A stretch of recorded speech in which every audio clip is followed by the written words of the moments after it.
বাংলা সিনেমার সবচেয়ে আলোচিত মৃত্যু, সবচেয়ে দীর্ঘ বিচার প্রক্রিয়া। সালমান শাহ।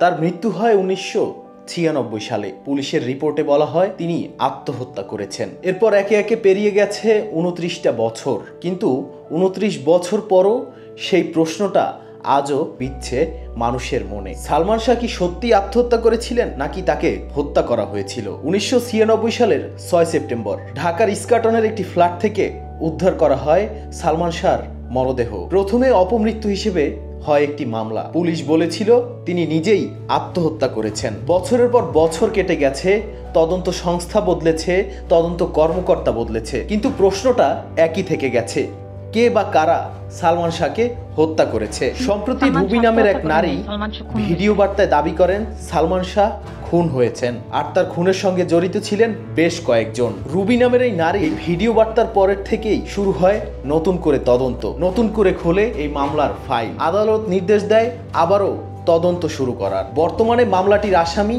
11 জন।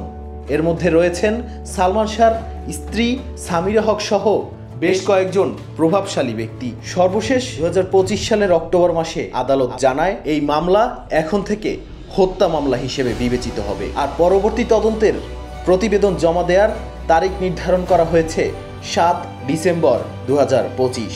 আইনজীবীরা বলছেন 29 বছরেও যেহেতু মামলার সুরাহা হয়নি, তাই এখনও এই মামলার সাক্ষ্য প্রমাণ সংগ্রহ কঠিন হবে, তবে অসম্ভব নয়। যদি আদালত স্বচ্ছভাবে এই মামলার তদন্তের নির্দেশ দেয়, তাহলে হয়তো সালমান শাহর মৃত্যু নিয়ে সত্যটা বেরিয়েই আসবে। সালমান শাহ শুধু এক প্রজন্মের অভিনেতাই ছিলেন না, ছিলেন সাধারণ মানুষের আবেগ, ছিলেন এক প্রজন্মের আবেগ। এই দীর্ঘ অপেক্ষা, এই প্রশ্নগুলো সবই তার ভক্তদের ন্যায় বিচারের দাবি। 29 বছর পরও মানুষ শুধু একটাই উত্তর খুঁজছে, সত্যি কি হয়েছিল সেই সকালে? আপনারা কি মনে করেন, সালমান শাহর মৃত্যু কি আত্মহত্যা নাকি হত্যা? কমেন্টে জানিয়ে দিন আপনার মতামত। আর যদি মনে হয় সত্যিটা জানার দরকার, তাহলে ভিডিওটা শেয়ার করুন, যেন এই ন্যায় বিচারের গল্পটা কেউ ভুলে না যায়।